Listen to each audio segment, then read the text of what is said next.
Good evening, everybody. I'll give you just a little bit here to get everybody connected. I know that takes a little bit sometimes. And go to the gallery here.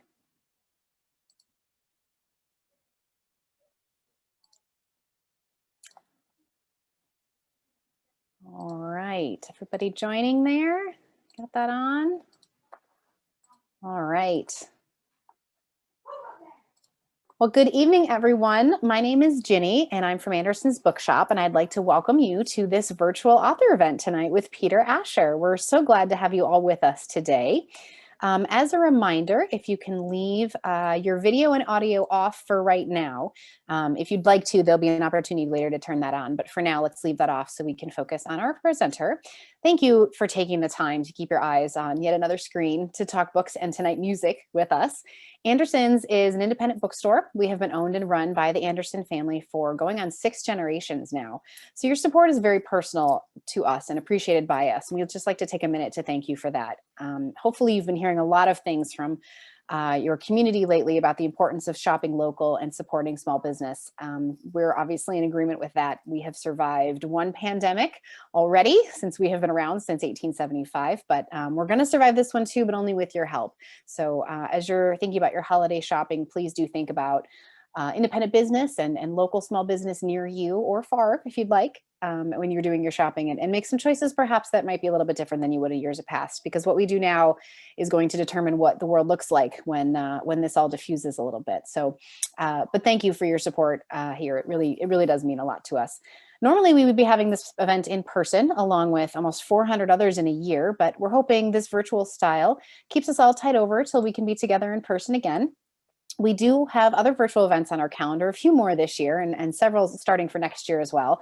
For all ages and interests, we'd love for you to check something else out. So visit our website at andersonsbookshop.com to find the next thing that might be of interest to you. A couple things, we have Lonnie Taylor next week, the one and only The Fonz, Henry Winkler will be back, and historical novelist Melanie Benjamin will be with us next month as well. So check that out. But today we are so excited to welcome back to Anderson's the legendary guitarist, singer, manager, and record producer, the one and only Peter Asher. Do you want to hop on and say hello, Peter? We're so glad to have him back. Of course, he was with us for the hardcover release of this book earlier in this year. And we're getting there. Hi. Hi. It's great to be back, as it were. We're so glad to have it back. Must be about a year, right? I think so. Yeah. Because that was the release of the hardback of the book, and I really enjoyed my visit to Anderson's for that on that occasion. It was a terrific audience, as I recall. Yes. And now for the paperback version, we've gone to this whole other system. Yes. But well, I think you were in town last year for a show as well, if I remember. Yes. But of course, who knows when those will come back. I mean, yes, this year I was supposed to be doing a whole bunch of gigs that I'd signed up for, and they all got postponed. And I was even actually signed up to host a couple of cruises, and they certainly didn't happen. So, stay off those cruise boats right now. That's not a good plan. Exactly. So I think they're supposed to start again next fall. I think they're really being cautious, but so we'll have to see. But of course, as every Beatle fan knows, this is the release of this version of the book is especially auspicious because I am now officially a paperback writer. something every Beatle fan aspires to. But yes. So in a certain Beatley sense, the paperback's even more important than the hardback. Well, and what other sense is there right now than the Beatley sense? Well, that's right. Exactly. Well, I'm going to let you share some of your stories. I know we were chatting earlier, and I'm sure you have more stories that could just fill hours and hours, but I'm sure there are a few you'd like to share with us. Folks, if as we're going, you've got a question, please go ahead and put it in the chat box. And then we're going to do a Q&A later, and you can, if you'd like to ask Peter a question directly, you can do that either through the chat or through your audio and video a little bit later in the hour. So in the meantime, what do you got? Well, that's interesting. I mean, just starting from scratch, I would say, by the way, I mean, I think people should be able to put questions in the chat whenever they feel like it. And yes. We'll just try and get around to it. But I thought maybe I'd start by just explaining how the book came to be, because the book wasn't my idea. So I don't take any blame for the book because it wasn't my idea in the first place. It came from a radio show that I do on Sirius XM. Sirius came to me when they finally got to start a Beatles channel. They'd always wanted to have a Beatles channel. If any of you have Sirius XM, you may know that they have had an Elvis channel and a Sinatra channel for a while. And it always seemed like an obvious omission. Turned out, of course, they wanted a Beatles channel. They've been trying to get permission to have one, because you do actually need permission from the act to have a channel that concentrates on one particular artist and plays lots of their records in a row. And they'd been negotiating for a long time with Apple, the Beatles Apple, not the computer Apple, which is a whole other story in and of its own. I'll get back to that in a minute. And they'd finally come to terms and everything, and were talking about what the channel should consist of. And that's when I got a call from the people I know at Sirius XM saying, would you do a weekly show on this channel? So I checked that this request was actually coming from the Beatles, not simply from Sirius XM. And it turned out, yes, that the Beatles and the widows, as it were, Yoko and Olivia, had all signed off on the idea that I might be an interesting person to have a show, since I was a fan and since I knew them and was around, and they were very much part of my life. So I said, yes, I'd happily do a show. So the show's been on now for almost 3 years, I think, and became successful. So that's when I was getting all these calls from a book publisher called Henry Holt, saying, please, can we have lunch with you? And to be honest, I started off saying no all the time, because I've had many requests to write an autobiography, but have turned those down, because for some reason, I think partly because everyone associated with the Beatles, certainly everyone who worked at Apple in that building, has written a book. I mean, there was a point where I was working at Apple, and honestly, everyone who worked there at the same time has written a book. There's at least 20 or 30 books I can think of. The doorman wrote a book. The guy who cut their hair wrote a book. The guy who made their suits has written a book. So it's kind of going, I think I'll be the only person other than the Beatles who haven't written a biography, an autobiography relating to the Beatles. But the Henry Holt people said, no, that's not it. They said, we understand that we have a different idea. And I said, okay, great. So I had lunch with them. And it turns out I had done a series of shows as the radio show, which is overall called From Me to You. But I'd done a series of shows, a particular series, based on the alphabet. So I'd said, we are now going to do the Beatles from A to Z. So I used the alphabet on the radio, not as in an encyclopedic sense. It wasn't just song titles and things like that. It was more in a Sesame Street sense, So the way Sesame Street just would take a letter, this week's show is brought to you by, and talk about everything associated with that letter. And that's what I did. So under a letter, I would talk about, not just songs, but people and places and events and so on, beginning with that letter. And the Henry Holt people had decided they thought that series of shows would make chapters for an interesting book. So I said, oh, okay, that's cool. And partly because I thought it'd be pretty easy, because I was going, I've already done the show. We just have to write down everything I said on the radio and there's a book. Well, of course, it turned out to be infinitely more complicated than that, because you write down all the stuff you said on the radio and it looks awful. It's the way you talk. If you wrote down everything I'm saying now, it would be full of unfinished sentences and incomplete thoughts and muddle and so on. So I ended up, plus the fact, of course, that on the radio, you can talk about a song and then play it. In a book, you talk about it and then you talk about it some more. So I realized in the end, it did mean that I was actually going to write a book about the Beatles and their music in particular. So I said yes, and I did it, and that came out, whatever it was, a year ago, and it did quite nicely. And now the paperback, which is put out by another division of the same publisher, Picador, is now out, and so I'm talking about it all over again. But that's how the book came to be. I do tend to digress quite a lot.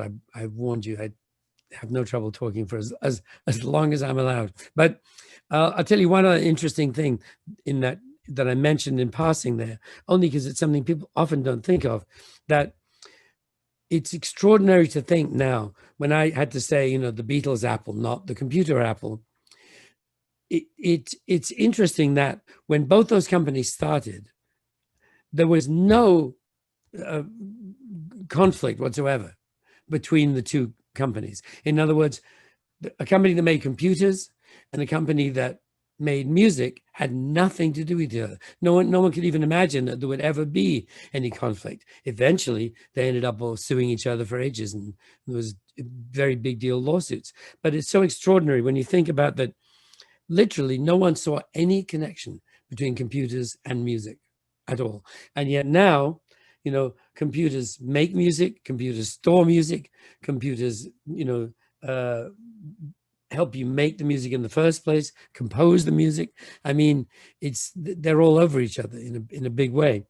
And it did end up being a substantial conflict. And because of course, the Beatles company, Apple, had copywritten and registered and everything, that trademark for all musical uses. So it came as a bit of a shock when suddenly this computer company that suddenly wasn't making computers as much as it was making, machines specifically designed for the playback of music, and running software specifically designed for making music and listening to music and playing music back and all that stuff. So it's kind of interesting that would, so much change has happened, that something that two completely unrelated industries are now all over each other. Anyway, so I mean, I think, let's see, let's have a look at do I look at the chat? Yeah, I can do that. Yeah, well, we have Roberta asked how your sister's doing. Oh, sorry, say that again. Roberta asked how your sister is doing. Oh, she's fine. Jane is fine. I do have two, actually, but I took a wild guess as to which one you meant. Because one of my sisters is a well-known actress, and the other one is a school teacher and headmistress and so on. So okay, so she's the clever one, and with the much more worthy one. But Jane and I tend to be the ones people know about. Okay, and then Anna asked if you were at the bed-in with John and Yoko. No, I was not. No, I didn't see a whole lot of John after I stopped working at Apple, and so I knew him mostly before that. But no, I wasn't there anyway. That was Montreal, right? Okay. And then now, Jim has a long question here. Jim, can you see that one too? About Please Lock Me Away? Yes. Yeah, he says, I want to refer to the first words in the first chapter of your book. Please lock me away, the start of World Without Love.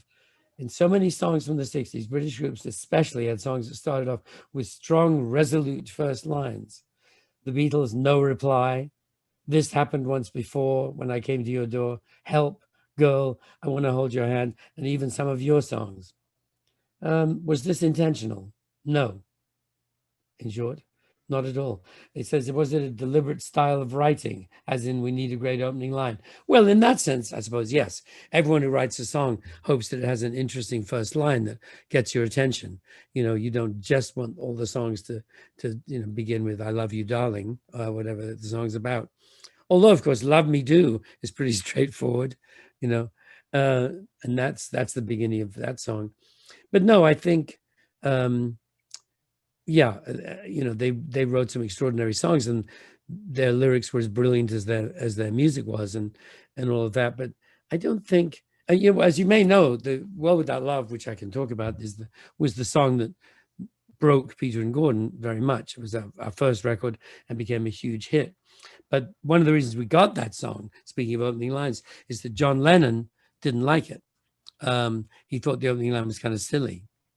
And so John was not keen on the Beatles doing that song. And he and eventually Paul would try to sell George on the song. John, I'm sorry, would try to sell John on the song. And John would interrupt him after the very first line. So Paul would get as far as, please lock me away. And John would go, okay, I will, the song's over.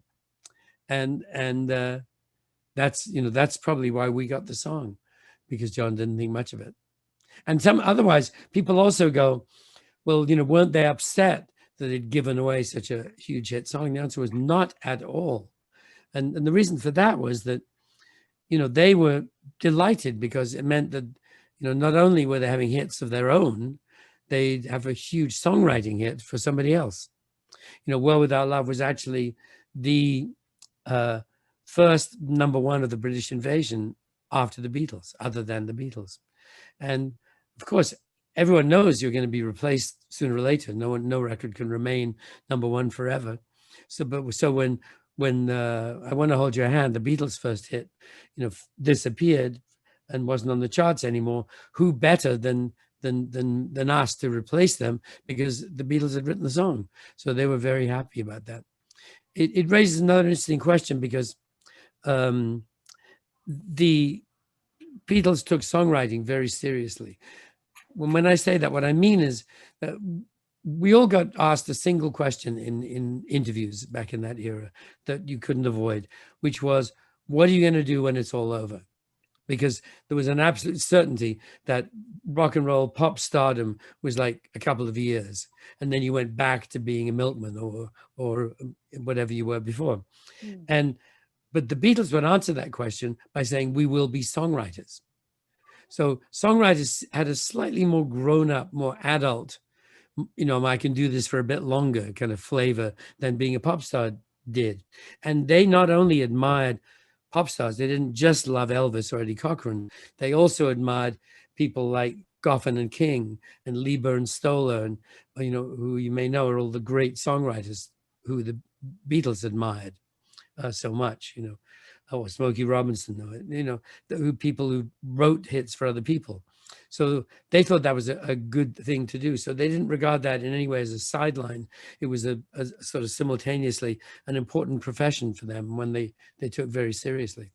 So in that vein, actually, we have a question that relates to that a little bit from Rachel, who says, wondering if you and others could tell in the 60s if we would be here today with the Beatles music still so popular.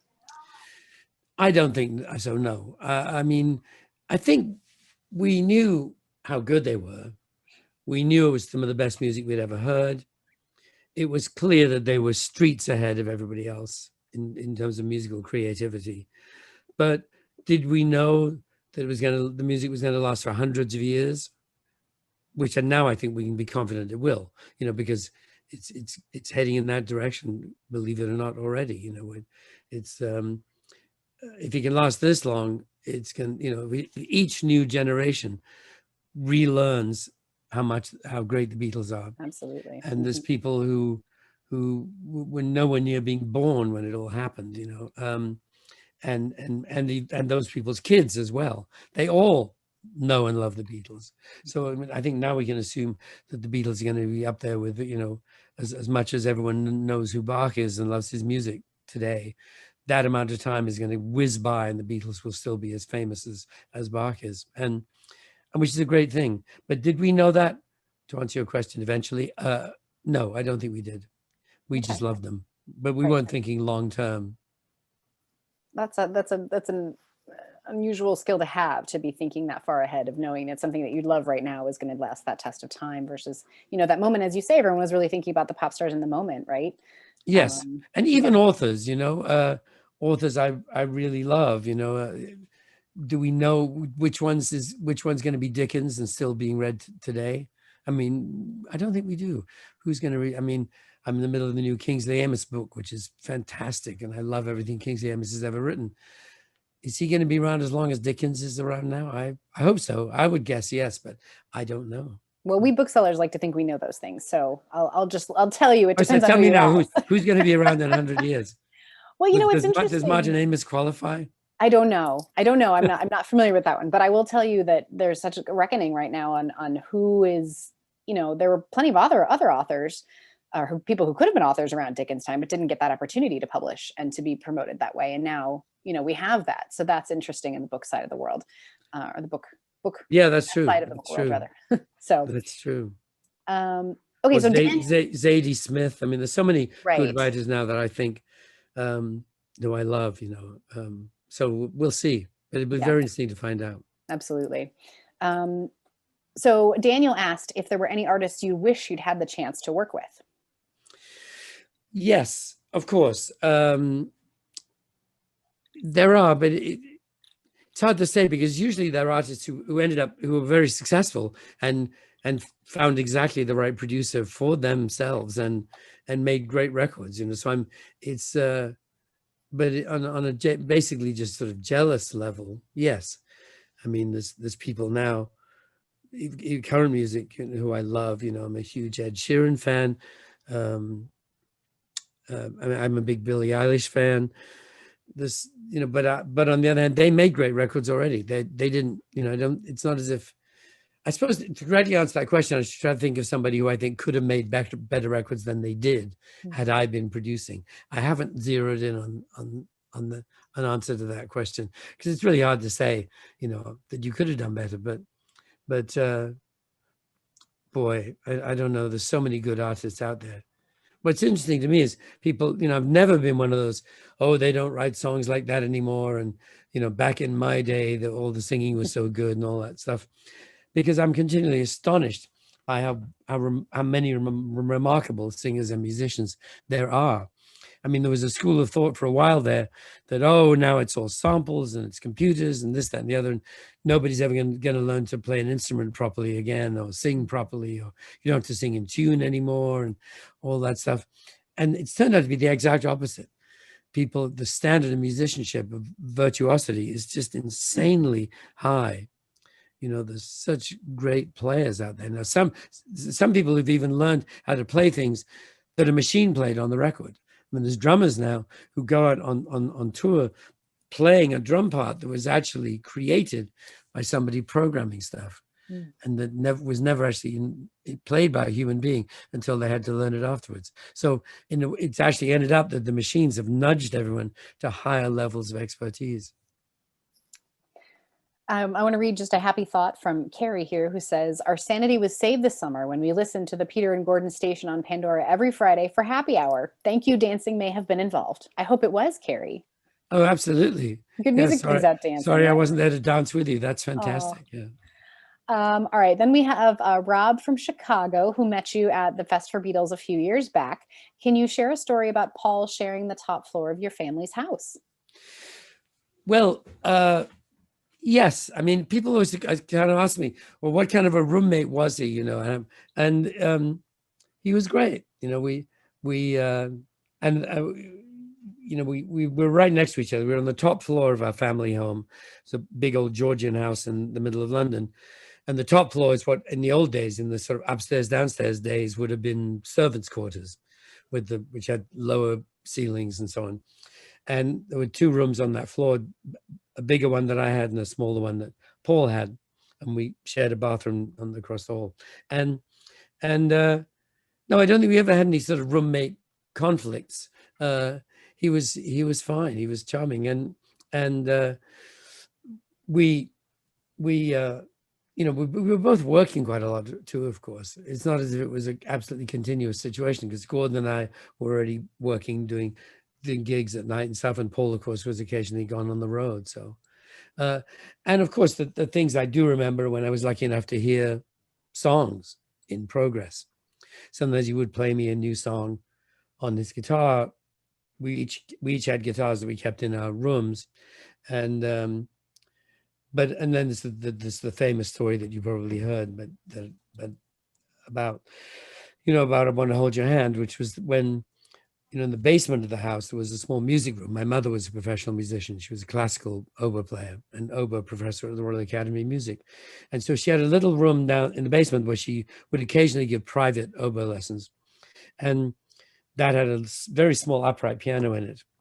And she had told Paul, my mom told Paul, that was the piano he could use whenever he wanted to play, because she knew he was a very good pianist, which he was, of course. He can basically pick up anything and play it. And I do remember a particular day when John Lennon came over and he and Paul went down to that basement, curiously with no guitars. The guitars were upstairs. And they were working side by side on this little piano, sitting next to each other on the piano bench. And after a while, Paul called me down from upstairs. I was in my bedroom, and asked me if I wanted to hear the song they had just finished. They were clearly quite pleased with it. And that's how I got to hear I Want to Hold Your Hand for the first time anywhere by anybody. That's amazing. So that was exciting. And, you know, they asked me what I thought. And of course, I told them I thought it was brilliant.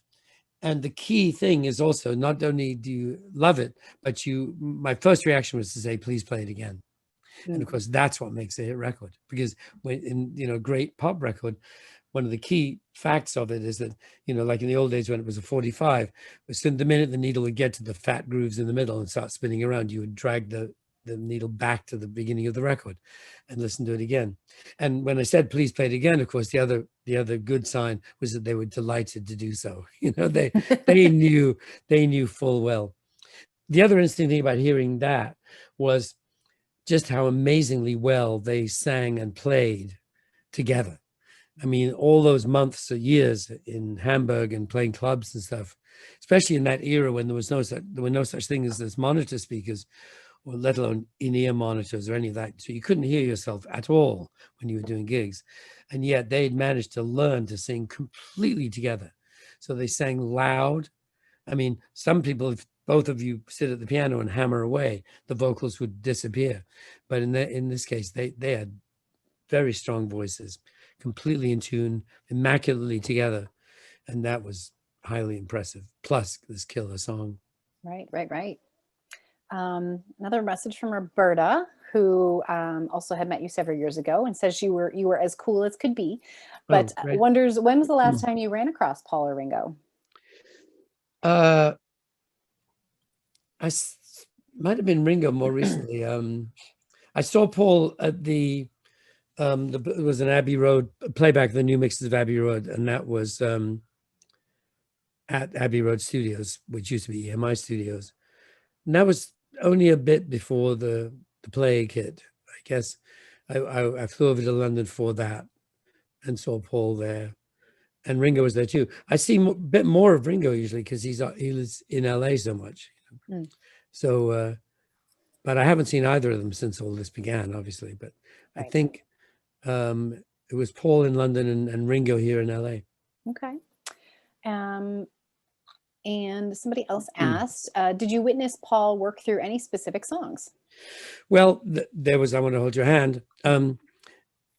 The writing process itself tends to be a solo one, a solitary one, unless you're actually co-writing with someone. Paul has talked often about how he and John wrote some songs early on, especially face to face, just looking at each other with a couple of guitars or sitting next to each other at the piano and writing very much together. That diminished as they lived more separate lives. As was true of a lot of bands, you start off, you're on the road together, you're in hotels together, you're sharing rooms together, and then there's the period when you get rich, you get married, you get, and you have a whole separate physical existence and only get together when you plan to do so.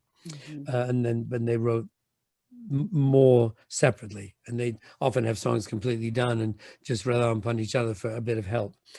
I watched Paul. I remember him working on I'm Looking Through You and hearing it through the bedroom wall, and it sounding great. And then he played it to me when it was pretty much finished. He was still finishing the bridge, I think. But no, the actual creative process tends to be writers only. You don't usually have friends in the room who aren't co-writing. Somebody asked me once, they said, well, when Paul was living there all the time, didn't you ever write any songs together? To which my response is, I wish. I only wish that I'd ever got a writing credit on a Paul McCartney song, but no. Well, not yet, right? I mean, no, that's right. Well put. Exactly. Yes. Not yet. That would be wonderful. But it's advice that it works for my second grader, but it works for you too. You just haven't yet. That's right. Exactly. Their yet is a bit longer than my yet, but well, we'll hope for the best. Yes, absolutely. Indeed. So we've got an eagle eye who's spotting. Is that a ukulele behind you? Oh, or no, guitar? It's the guitar. The guitar. Okay. Well, so Jim was inspired. Jim was inspired to buy a ukulele based on your conversations about them. Do you have any advice for a novice, either on ukulele or I would say guitar for that matter? Yes, ukulele is a great place to start. We all started, most of us started on ukulele. I learned the ukulele first. My father actually played the ukulele.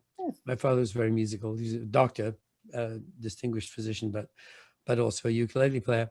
And Paul played the ukulele. George Harrison loved the ukulele. So yes, I recommend the ukulele highly. And they're cheap. You don't want a completely cheap one because they tend to be impossible to tune and a bit crappy. But you can get a good ukulele for much less than a good guitar. And it means you're learning four string chords instead of six, which are easier to play, requires less fingers. But then it doesn't mean you can't be a genius on the ukulele. You can. If you look on YouTube, you'll find some ukulele performances that are amazing. There's a guy called George Formby, who is from a long time ago, but is a classically brilliant ukulele player. He wrote songs and plays the ukulele exceptionally well. George was a huge George Harrison was a huge George Formby fan. His biggest hit was a song called "When I'm Cleaning Windows," which I recommend very highly. And Okay. anyway, yes, get a ukulele for sure. They're so much fun. They're pretty easy, and you'll learn a few chords, and you're off and running, and you can write some great songs. And then you can get to your yet that way, right? That's right. Yes, that's one step. Okay. Yeah. Anna asked, do you think you will ever come back and join Terry Hemmert, on Breakfast with the Beatles again? Oh, absolutely. As soon as I'm invited. I love Terry. She's great, and we've worked together on some shows and stuff, and the Beatle Fest for Beatle fans thing. She's there. We've done interviews together and so on. I love Terry, and as soon as we're allowed to do anything, the anything will definitely include anything Terry wants me to do. That's excellent. Just some praise from Roberta, who thanks you for your amazing work on the Buddy Holly tribute CD and says you're an awesome producer. Oh, that was fun. Yeah, that was we did a CD, and then we did a TV show for PBS as well, using many of the same acts. So people like I did a Buddy Holly songs with Stevie Nicks, with gosh, I can't remember all the people that were on it now.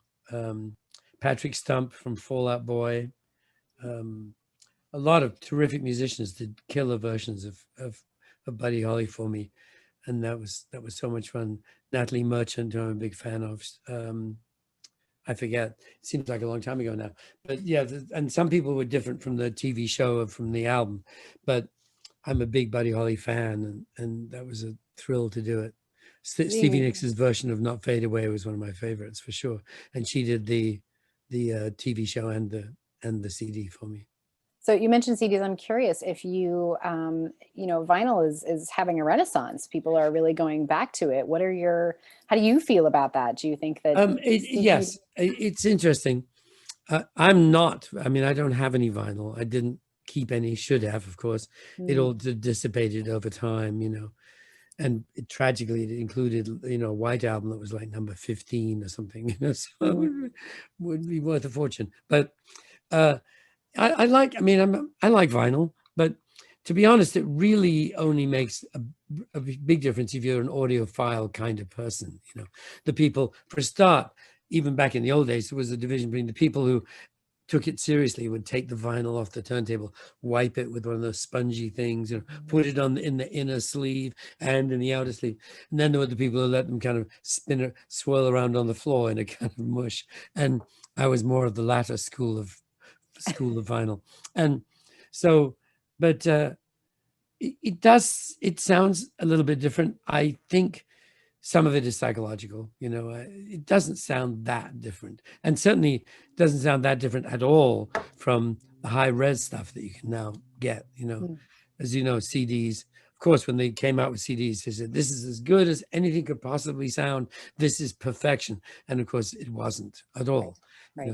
But now you can get high res digital, and it does sound pretty damned amazing. So it's a kind of like vinyl, but without the crackles. So. So I think vinyl is not a miracle, but I like it, and I do love the fact that you get a big old album cover and credits like you used to. That's Right. so cool, and I do miss that. And it's a fact that some people apparently are buying vinyl who don't have a player. It's out of the sheer love of having a thing, Right. a really kind of beautiful thing, because with a great cover and a oh, especially if it's like a gatefold and all that stuff. That is exciting when you get that. I mean, I miss it because I miss the excitement of going out and buying an album and opening it and reading every word of it. And back in England, of course, we were obsessed with learning all we could about the records we loved so much. So we'd read every word on the inner sleeve and so on. Inserts, yeah. Learn everything we could about where it was made, who produced it, who took the picture on the front, all that stuff. And I do miss that a bit. What they don't have, a lot of those old records, is decent credits. When I started producing records, I made a specific point of always crediting the musicians. Clearly, if you look at going back to the first album I ever produced, which was the hit album in America I ever produced, certainly was Sweet Baby James for James Taylor. Those musicians that played on that record had never been credited on a record before. Wow. Even people like now, like the Wrecking Crew, that everyone talks about, and there's that great documentary about them, who played on so many American rock and roll records, including Phil Spector's. They never were credited. It's only because people eventually found out who they were and wrote about them and did this documentary about them that now some of those names are known. But back on the day, if you look on the old Phil Spector records, there's no indication of who played what. So that's, and now it's sort of getting back to that, because for a while you still couldn't tell. I mean, the CD sleeves would just be literally a reduced in size version of the album sleeve, which usually meant that the type was so small you couldn't read anybody's name anyway, because they literally would take the full size artwork and just shrink it, and the type would get hopelessly small. But now they're starting to keep credits in mind, and they're working on numerous ways that the credits can be electronically embedded in the digital file so that you can actually tell and credit properly people who played on it, which I find very encouraging. Right. Because I love great musicians. Absolutely. So we have a question here from Candace, who is actually my colleague who hosted you last time when you were at our store. She's a brilliant. Big Beatles fan. We always know when Candy's working because her cell phone ring is a Beatles song. And because I haven't heard it because she hasn't been in the office in 9 months for this pandemic, I can't remember which one, but she asks, and I'm sure she's on here, when did you first hear Linda Ronstadt? Oh, interesting. It was at the bitter end of a club in New York that I'm not sure if it still exists or not. It was the place to play in New York.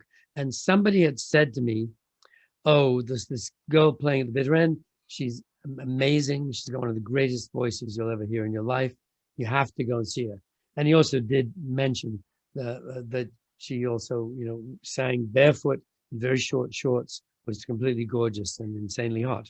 And so I went to see her, and every word was true on both counts. She was breathtaking as a singer and as a woman on stage. And not only that, but when I got to meet her, turned out to be brilliant and one of the most well-read, intellectually inquisitive and smart people I'd ever met in my life. So I was impressed on every level, and her singing was astounding.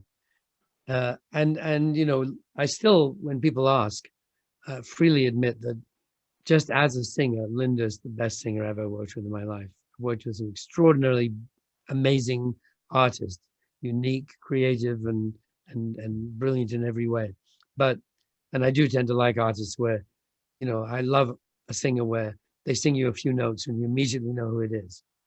Because if you had to talk about what's in common between the various artists, many girl singers for some reason, that I've worked with, what did Diana Ross and Cher and Linda and Natalie Merchant, and Bonnie Raitt all have in common? What they all have in common is that it's only going to take you about 4 or 5 bars before you know who it is. Right. And that makes it very exciting to me. I remember, the first time I worked with Diana Ross, I was a little bit nervous because, you hear stories about, call me Miss Ross and all that stuff and, being a little bit scary. So I was nervous, and I knew her socially, but we'd never worked together in the studio. And first of all, she was completely charming and not difficult in the tiniest way. You do get the impression that if you screwed up or hadn't done your homework, that wouldn't be a good idea. But if you knew what you were doing, it was okay. But the key moment whatever song we were working on, I don't remember. I'm in the control room. She goes out to do a vocal and opens her mouth, and immediately you're going, holy shit, she sounds just like Diana Ross. It's like all those Supremes records that I was in love with at home, Where Did Our Love Go, or Baby Love, or any of those genius records. There was that exact same voice singing to me. It was like, whoa, this is cool. What an excellent job. So, but Linda, yes, I was thrilled by what I heard. I met her and was super impressed. And we talked straight away about the possibility of me helping her, with some production stuff. At the time, she was trying to finish an album called Don't Cry Now, which had got into a bit of a muddle. And I helped her finish that. I didn't suggest that I took on her management because at the time, I just started working with Kate Taylor, James Taylor's sister, who I had signed as a management client. And it was actually only because Kate, after a few months, we made one record, which is really good, and thereby hangs another story I'll get to. But I'd made this one album with Kate and was managing her. So I thought managing two up-and-coming girl singers would be tricky and not necessarily fair. So we didn't talk about management at that time. But then a few months later, Kate Taylor decided that the music business wasn't for her and sort of temporarily retired and went and had kids and all that stuff. So, but then I went back to Linda and eventually became her manager as well. And, we enjoyed considerable success together. She's amazing. And I still talk to her often. And there's no question, as soon as flying is allowed, my wife and I'll fly up to San Francisco to visit her. As you know, she's not well. She has this horrible disease, supranuclear palsy, which is like a worse kind of Parkinson's disease. And, she can't sing at all, but walking is increasingly difficult and so on. So, but she's attacking, dealing with that situation with a usual brilliance and science-based thought. But we will certainly go and visit her as soon as we can. It's a trip we've made a few times, and it's always a pleasure to see her. She's extraordinary. I'm a huge Linda fan. I gathered. What an amazing compliment. This is a hard question, Daniel. I'm gonna just tell this to Peter right now. This is like picking your favorite child, I would imagine. Do you have any favorite albums that you produced, and any all-time favorites in general? Oh, I think so. I mean, I like, I tend to like the successful ones, to be honest. I mean, because it's usually, I think, so Hard Like a Wheel, the Linda Ronstadt album, Sweet Baby James, Mudslide Slim. There's some albums I made that I think are better than are reflected in their success. You know what I mean? I did an album with a great Canadian singer called Amanda Marshall, which had some great songs on it. And she's an amazing singer. And it was a hit in Canada, but it did not anywhere else. She was already a big deal in Canada, and it did well there. But I think that was an album people missed for some reason. I think it is worth listening to. Gosh, there's so many. The Bonnie Raitt album I did, I love very much. And, that was before Bonnie became huge, because I evidently didn't get it quite right because it wasn't the album. And then my friend Don Was produced Nick of Time, and boom, everybody suddenly got it. And so I was delighted, but jealous at the same time. Well, it's probably because you did all the hard work first, right? I mean, you built it, right? That's what they say. No, Don's brilliant. Don knew exactly what he was doing. Good. And he got it completely right. But that didn't stop me being jealous, but it stopped me. It made me a huge fan of Don Was as well. So Jim asked, we're always asking you about Beatles songs, stories from the 60s, but I'd like to know more about you and your daily schedule. What is a day in the life like for Mr. A? Well, it's a bit different now than it was a year ago. So, right, yes. But I still record my radio show. I have to keep up with that. So that's an hour a week.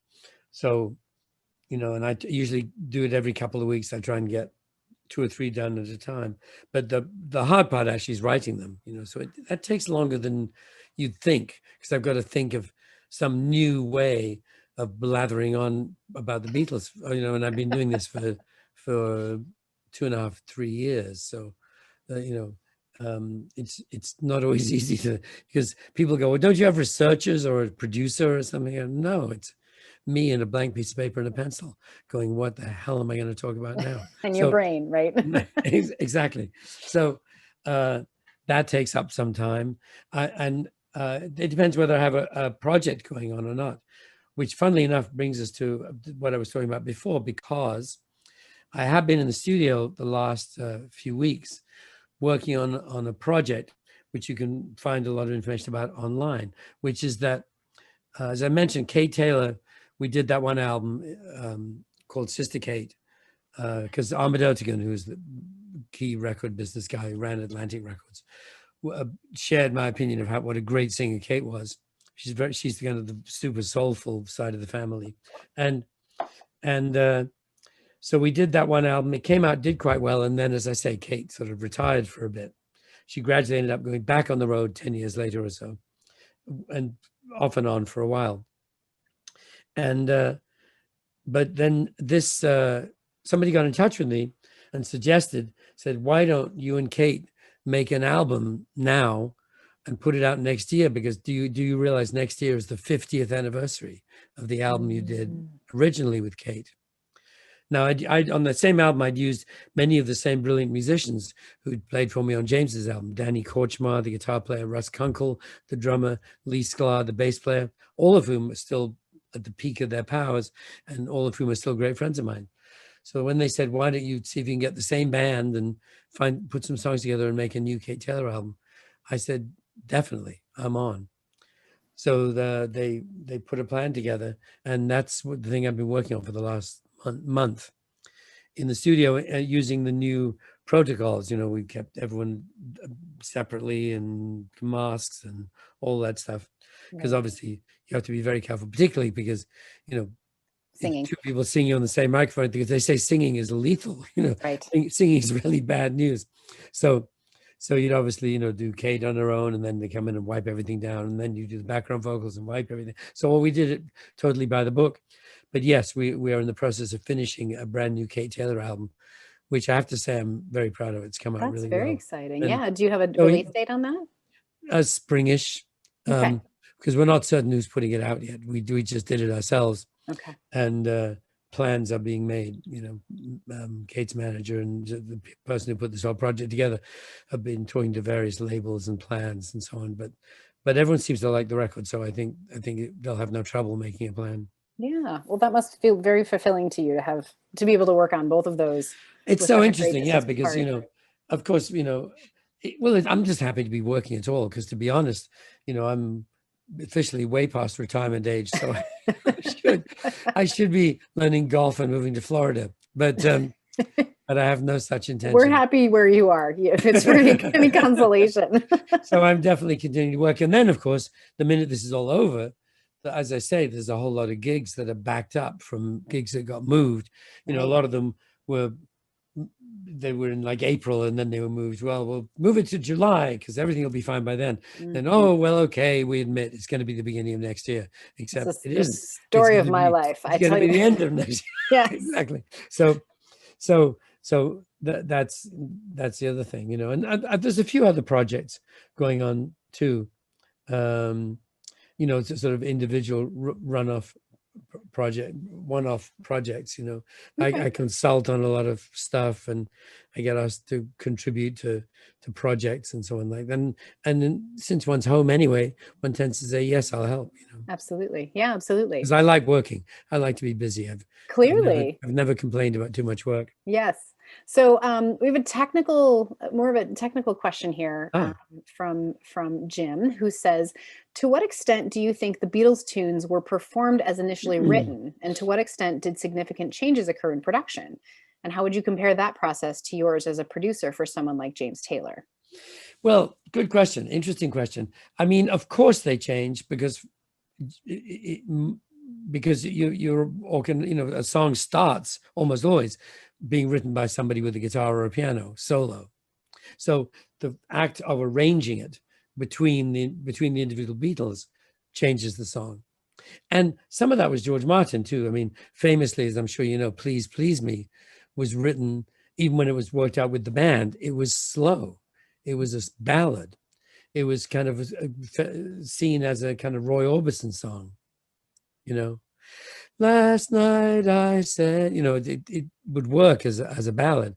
And it was George who said this would be better if you speeded it up. And initially the Beatles went, oh, I don't think so. But he said, well, just try it, which is what producers say all the time. And it worked. You know, the whole song became bouncy and infinitely more effective. And so then they acknowledged George's input. I think it changed. The answer is it varies very much from song to song. And that's the same with James and me. You know, each song, in James's case, even more so perhaps because you were hiring studio musicians. It wasn't a band. So Beatles, you know roughly what the instrumentation is going to be. And then more later on, of course, they did start adding strings and stuff, but they always started with the Beatles as a rhythm section. If you're a solo singer-songwriter, you could start with anything you wanted to, you know, including nothing, you know. So I think the answer is that happens a lot. They were performed as written in the sense that the song wasn't rewritten, but of course they weren't, in the sense that if you first time you heard one of those songs, you know, would be just John or just Paul or even just both of them. And then in the studio, they would add in a cool drum part that Ringo would come up with, or, you know, a guitar line that George would come up with, and so on. So it changed by virtue of the musicianship of those people who were there. Okay. So a couple of questions on this next topic. Chantel, hi Chantel, says, I read a lot of rock star memoirs and they talk so much about the trouble they've gotten into. What's your favorite or perhaps scariest troubled moment from your Beatles from your Beatles era past? Wow. Mm. And then just to give you another piece of it, Derek says, so many artists have experimented with drugs. The Beatles famously created some great music in that state. And did you ever work or perform that way yourself? Yes. And that's the answer. Right. Next question. We'll move on. Which drugs, how much, and when? Right. Well, that was very common from what I understand. It was not the norm, or not outside of the norm. No, I mean, I think obviously there's different kinds of drug use. I mean, there's genuinely recreational drug use, and then there's drug use that can turn into problems, which varies according to what drug and what person. You know? I mean, Absolutely. James, as you probably know, did at one point have real difficulties with drugs. You know, he was a junkie at one point, and that has no recreational factors after after a while. And what James says about drugs is that in the end, he just considers it a major waste of time. He said it was, that given the choice, he'd go back and not do any drugs, because even if it began as kind of fun, in the end, it turns out to not do you any good for your songwriting or for anything else, But that isn't, on the other hand, to get a great vocal take because you just smoked a joint of excellent hash does happen. It's not always a huge mistake. Just saying no is probably not necessarily the ultimately good policy either. So right. Just say sometimes, depending on the circumstances. In this conversation, let's keep the context here, right? Oh yeah, there you go. Exactly. But okay. Yeah, no, and I don't think I ever went on stage in any unfit brain state. No. Yeah. Okay. I've never walked out in front of an audience and going, oh, uh-oh. Right. Well, to Chantel's question, I mean, as a manager, did you ever have, and I'm not looking for you to call it names, but just experiences where you had to say to an artist, I gotta pull you back here. Yes, I did. Okay. And you can guess easily which artist that is. Okay. So the drugs can be problematic. Yeah. Absolutely. That's one of the pieces of a job as a producer, I would imagine, that, Yes. You don't probably get thanked on stage for when they win awards. Right. That's right. Exactly. Yeah. Okay. Also, Roberta asking for me some of your fondest memories from Peter and Gordon. We had a great time. I mean, in both the eras. I mean, before we got signed, we were just the two of us, and we were playing bars and pubs and little clubs and stuff. And doing 2 or 3 sets a night, sitting on bar stools and doing every song we could think of, and so on. That was really fun. And to be honest, one of the reasons most people take up the guitar, many people, not necessarily most, one of the reasons, not the only reason, is to meet girls. Guitars do have this alleged effect that, especially if you're not the tall, dark, and handsome type, which I'm not. If you're the type that relies on some kind of entertainment factor, making girls laugh or whatever. Well, Ed Sheeran has talked a lot about that. Yeah. Too, right. Yeah. Well, it's a valid reason to take up a hobby. And if you're Ed Sheeran, it turns out to be highly productive. Right. I think I treasure those memories. And then, of course, there are specific memories, like when we got the phone call saying that Well Without Love was #1 in America. And the key thing about that is it actually wasn't the #1-ness of it that was the most exciting to us. It was the fact that now we knew we were going to get to go to America. We were such fans of American music, and that had reflected into becoming fans of America in every way. The importance of American rock and roll to all of this cannot be overstated.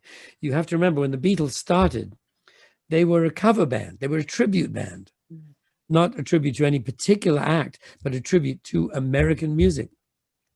If you think about it, until they started writing songs themselves, which they turned out to do rather well, they never sang an English song that I can think of. It was all about Chuck Berry and Smokey Robinson and Elvis and all that stuff. It was an American invention, and we were just honored to imitate it. And that's why it was so miraculous that when the whole British invasion happened, it really consisted of us falling in love with their music, learning it, and selling it all back to them, which was kind of miraculous. Right.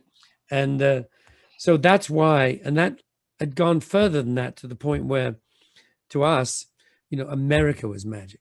Because in England in the 50s, it was bomb sites and rationing and black and white and, brutal post-war gloom. And we looked across the Atlantic and saw this colorful Technicolor land of more than plenty. Not only did they not have rationing, they had so much of everything, giant refrigerators, and half the people in England didn't even have a fridge, and all that kind of thing. But we were just enthralled with the magic of America in the 50s. Oh, that's such an interesting perspective. When you met Americans in London, who might be tourists, they might be servicemen, and they always seemed like immaculately kind of dressed, rich, and coming from this land of plenty, which they did, and so we were dying to go there. They had these ridiculous cars, huge cars with big fins and stuff, all the things we didn't have. And we thought they were all so glamorous and fabulous. So when they said, "You're #1 in America," we're going to go. We have a #1 record in America. We're on our way. And we were. And arriving in New York for the first time, and seeing, by that time, I had copies of Downbeat, the jazz magazine, with all the clubs I wanted to go to already circled. Right. I knew where I wanted to go. And then you'd see the whole New York skyline looking just like the picture postcards you'd seen and all that stuff. It was amazing. And then walking around New York, and then on top of that, walking around New York and getting recognized and chased by screaming girls trying to tear your clothes off. It's the only way to travel. So it was a win-win. It was totally. And so yeah, that's a very vivid memory. It's like the first time we came to America. We played at the World's Fair. That globy thing. What's it called? Somebody knows. Hydra. No. Does anyone know the name? You still drive. It's a big globe thing that you still drive past on the way from the airport in New York. That was the basis of the World's Fair in 1964. There's something globe or something. I don't know. Somebody put it in the chat. I'm sure somebody can think of it. Yeah. Somebody will know. And that was one of our very first New York gigs. It was the World's Fair in New York in 1964. And they played under the Unisphere. That's it. Okay. Yes. Well done, Jill. Someone got it? Oh, yeah. Yes. Oh, and yes, Peter, you remembered it as well. Good job. and the Unisphere, and it had like a moat between the audience and the stage, Oh. which was filled with water. And this was when the whole Beatlemania thing was beginning, and everyone was aware of it. And so all the British invasion bands got the same treatment. So all these girls were jumping in the moat and swimming across in order to attack us on the stage. So that was kind of like an early version of a wet t-shirt contest. So that's a good memory for you, I take. That's a vivid memory too. Good to know. Good to know. All right, Michael asked a couple more here. Sure. Michael asked, how would you respond if someone said that the Beatles are overrated? I'd have them committed. Well, there you go. I don't know. I don't know by what standards you could be judging their music to believe that to be the case. Right. I truly think you wouldn't. I mean, it doesn't mean you have to like them, but at the same time, not to recognize the creativity and the sheer musical intensity that they created.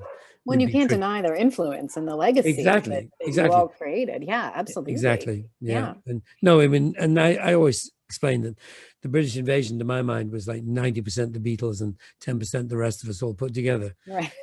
As good as, and I love the Rolling Stones, but and they deserve a big chunk of it, of course. But on balance, if you add in us and the Moody Blues and Freddie and the Dreamers and Herman's Hermits and the Dave Clark Five, and we all add up to kind of one Beatle, in terms of musical value.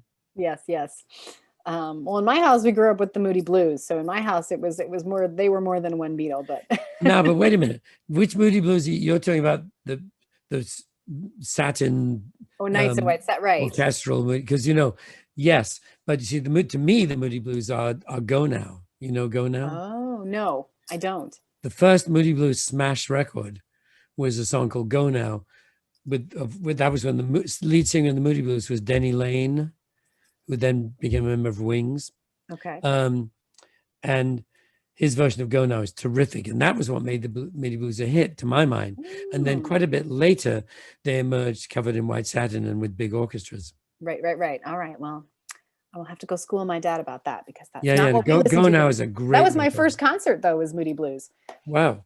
Which is they used to take a mellotron on the road with them, which is a big Beatle connection, because you may know the mellotron is this instrument that plays tapes of strings.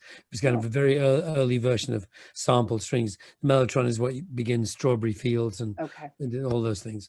And the Moody Blues use the mellotron a lot too, but it's a very tricky instrument. It breaks all the time, so they had to have like 4 of them out on the road, so there was one working that night for the concert. Oh, interesting. Yes, I was too young to go to a Moody Blues concert, but that's what I was taken to. So there we go. Brilliant. Okay, so this is a really fun question to end this part anyway, from Chantel, who says, do you have any songs that are always stuck in your head, the ones you just randomly start singing in the shower?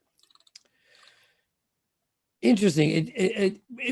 If I'm working on something, then yes, because that's obviously a track I'm listening to as I'm working on it, hearing it often and trying to decide what to do next. And so I do that all the time. There's no one song, no, to answer your question directly. There is no one song that sticks in my head.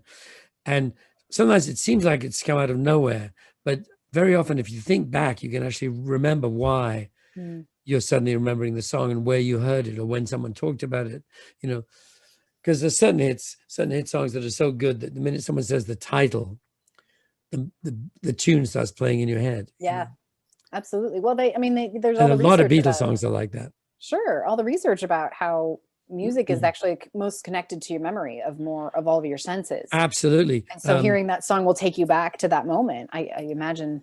I recommend Oliver Sacks's book, Musicophilia. It's amazing. And it talks about that very business of how things stick in your head. It's a terrific book. If we were all sitting in the bookshop, I'd go, look, buy this. It explains a lot about music. But seriously, if you're interested in how songs get stuck in your head, Oliver Sacks, Musicophilia. Brilliant book. He's a brilliant doctor, as you probably know. I'm trying to look it up so I can put the link on. Oh, let's see. Do you see it? Oh, yeah. Here's the paperback. Oh, it's on back order. So Oh I don't no. have, Call yourselves a bookshop?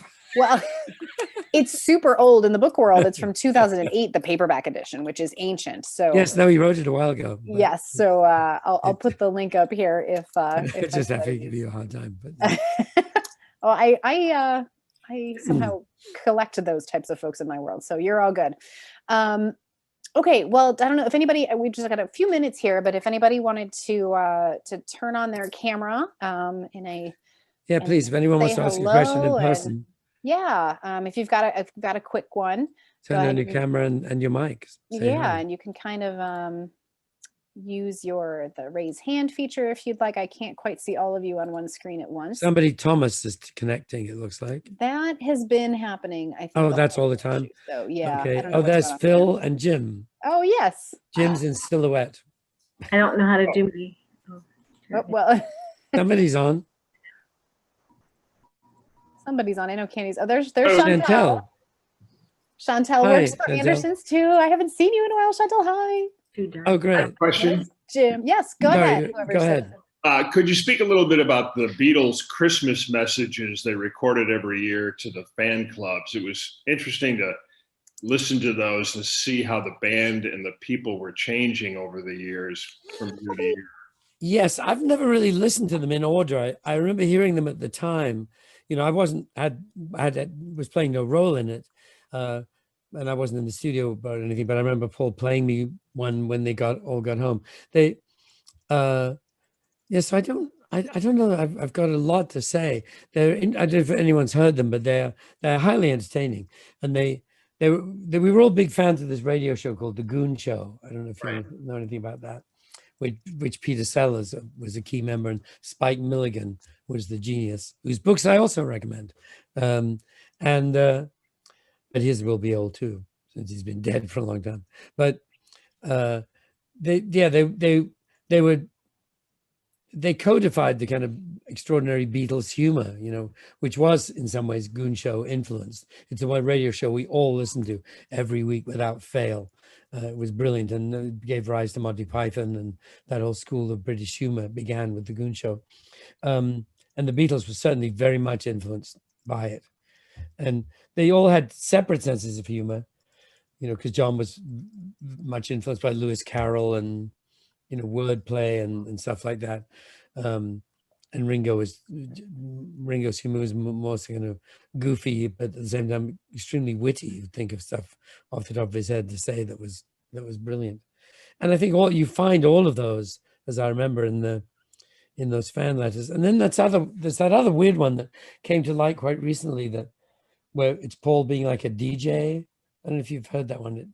I think it was going to be part of one of those fan club things, but it's Paul doing a terrible American accent. And then he introduces then he introduces me as a pop star. And it's strange. I'm sure you can find it somewhere. That's not Ubu Jubu, is it? I don't think so. What's Ubu Jubu? That's one of Paul's things he did. Oh, because Ubu, you know, is a whole other thing that you know, the Ubu is, we enter a whole other world of stuff there, which relates to Maxwell's Silver Hammer.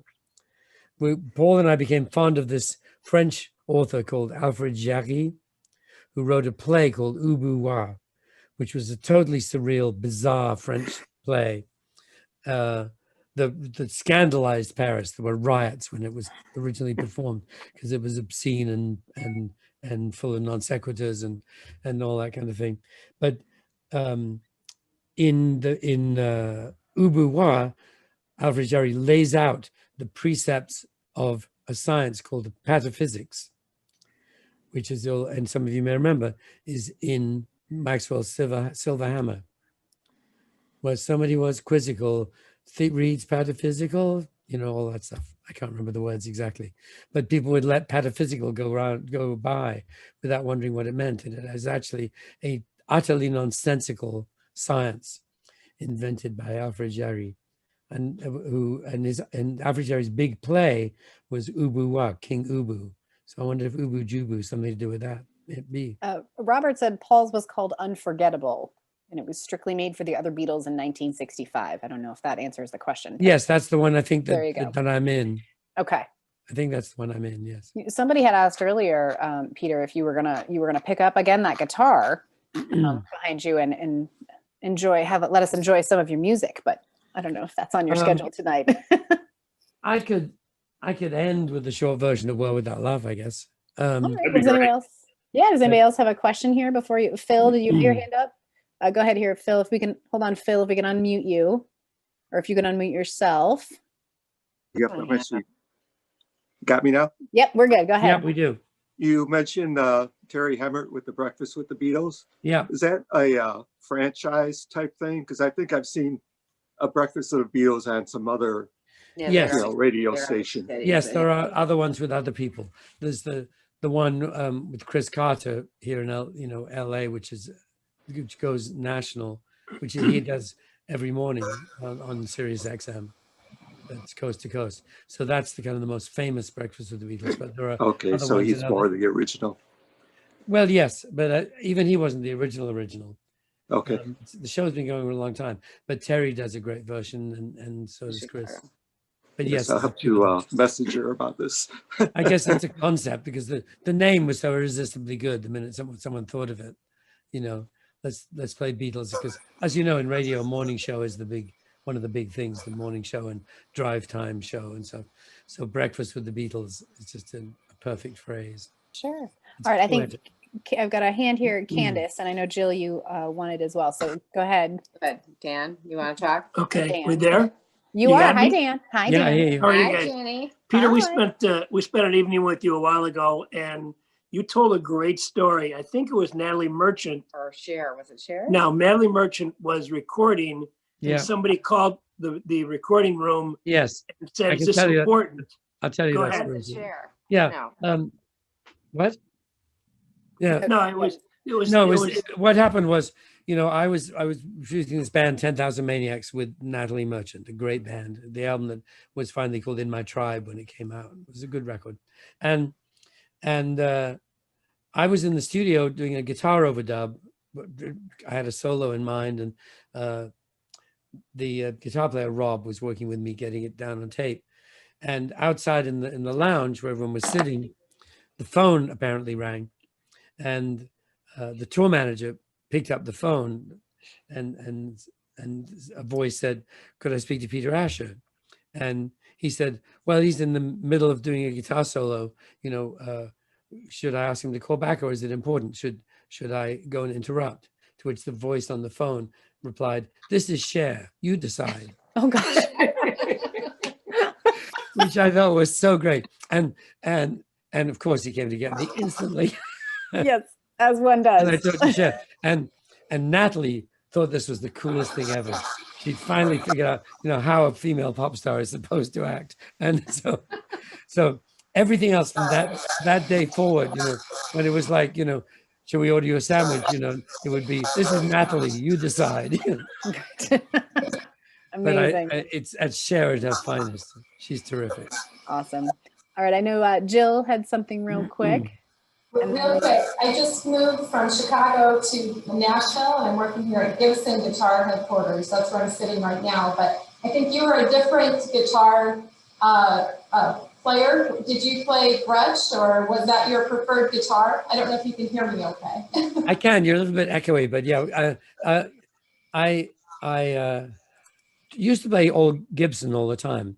I have a couple of Gibsons that I love, but I have some Gretsch guitars as well. We had formed an alliance with Gretsch for a while, and so on the road I always use Gretsch's because, to be honest, because my '65 Gibson J200 is not going on the road now or ever, and because it's most of the records I made have that guitar on them, and I'd be very upset to lose it. But I like the way Gretsch guitars sound. I've got a couple of great electric Gretches, and then the one I've got there is a archtop with flat wound strings. So it's a considerably less zingy kind of sound, but I really like it. Great, thank you for that. No, thank you. Jill. And then you play yourself, Jill? You do, right? A little bit. I'm do a lot of the accounting though now here, so not as much time for playing as I'd like, but so. Right. Thank you. I'll pass it on to my Gibson friends. And Okay. Excellent. And then the name I've got here is Roberta, but the next hand is up. Go ahead. You want to say hi? Hello, Peter. How you doing? My Hi, name is good. Larry. My wife and I, we flip-flopped on the Zoom name, so I'm actually Okay. Larry, not Roberta. So sorry Right. about that. Larry. Okay. But Somehow I knew that. from Don't- one redhead to another, my formerly red hair is starting to go white. Yeah, And, mine too. And my beard's gone cheers. completely. I sort of aiming for the Father Christmas look, I guess. But yeah. Same Anyway. here, same here. And thank God for hats, because we look the same. Yeah, But that's right. you shared the stage greatly with everybody. But I just want to thank you for all you've done in your career. You're very unassuming, but you've had a tremendous musical career, tremendous producer, and I just wanted to give a hats off to you, and God bless you. You're most gracious. That's very kind of you. Thank you so much. Thank you. Fantastic. Cheers. All right, thank you. All right, we have just a couple of minutes here. Peter, do you, if you wanted to pick up that guitar, I Sure. think. Yeah, we'll do the short version of the world I love. The only thing I haven't mastered with this whole Zoomy thing is doing things together. You know, you can't all join in and sing the same thing at the same time. Correct. It's disastrous. Because normally, of course, what I would do is make the whole audience stand up and sing. Oh gosh. Unfortunately, it leads to chaos in Zoom world because you'll all be way behind me. But, Yes.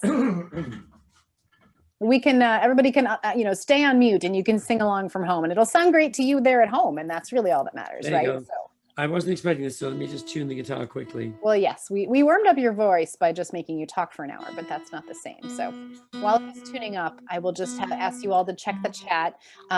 If you haven't yet placed your order for a book, please do so. We're happy to send that to you. And if you would like a book plate personalized, so to say, to Jim or to Candace, go ahead and send me an email and I'll send that list to Peter and we'll get those to you. I drop my email in the chat. It's Jenny@AndersonsBookshop.com, or the event combo contact information will get you to me as well. But if you could do that in the next hour or so, that'd be great. I want to collect all that information and get that. Once I get the list, I'll sign everything. And if you, and he'll send it all back, and then we'll get those out to you next week as soon as we are actual humans putting things together. So give us a little bit of time to do that. So, all right, did I stall enough? Are we good? Oh, absolutely, yes. Okay. All right, so this is the song, obviously, that without which I probably wouldn't be here. I still thank Paul whenever I run into him on these occasions. I remember it was the Grammys like 2 or 3 years ago when I saw him at a rehearsal, and everyone was talking about it was the 50th anniversary of something, Sgt. Pepper or the Ed Sullivan Show or something, that everyone's making a big fuss about. And I said to Paul, look, everyone's forgetting the really important thing. Forget the Ed Sullivan Show. Forget Sgt. Pepper. This is the 50th anniversary of when you gave me the song Well Without Love.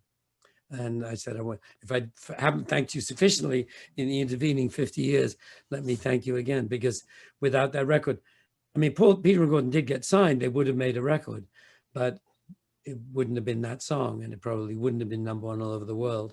It wouldn't have caused me to leave university immediately. I was studying philosophy at London University and take up a rather different career path, to the astonishment of everybody, including me. So this is the song.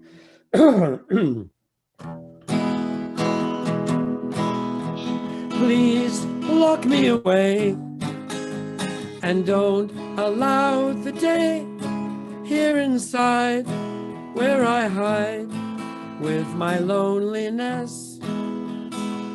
I don't care what they say, I won't stay in a world without love. Yay. And as you probably know, when I first heard it, that was all there was of the song. And then that's when I fell in love with the song. And Paul said that we could have it and record it, but I did have to nag him a bit because that's clearly too short to be a record. The song desperately needed a bridge. And he did, I said, look, we're doing the session. Our session is the next week. We really want to do that song, but it really needs a bridge. And he took his guitar and went into his bedroom next to mine for infuriatingly short, like 7 or 8 minutes. and came out, you know, with the, so I wait, and in a while I will see my true love smile. She may come, I know not when. When she does, I'll know. So baby, until then. And back to the verse. And we were off and running. That was the whole song, and we recorded it. And by the end of the session, that was the one everyone thought was going to be the hit. And luckily, they were right. That's amazing. Beautiful. Wonderful. Thank you so much. No, thank you. This has been fun. What a lovely evening and a lovely way to end it. So thank you to whoever suggested, I forget who that was back in the chat now, that we make Peter pick up that guitar. Thank you for obliging us. We appreciate it. Thank you, Ginny, for having all this so well organized. Oh, absolutely. And thank all of you for coming. Agreed. Thanks, Peter. Thank you for your time. And again, please go ahead and place that order if you'd like, and shoot me that email if you'd like a book made out to yourself. It's Ginny, Ginny, at andersonsbookshop.com. Everybody stay well. Peter, I know you're anxious to go visit all your famous friends, but please stay safe. The world needs you to stay safe. My daughter's coming over for dinner. That's that will keep. She was, you know, was a little bit famous herself. She was in a successful. Vicky T. Vicky T.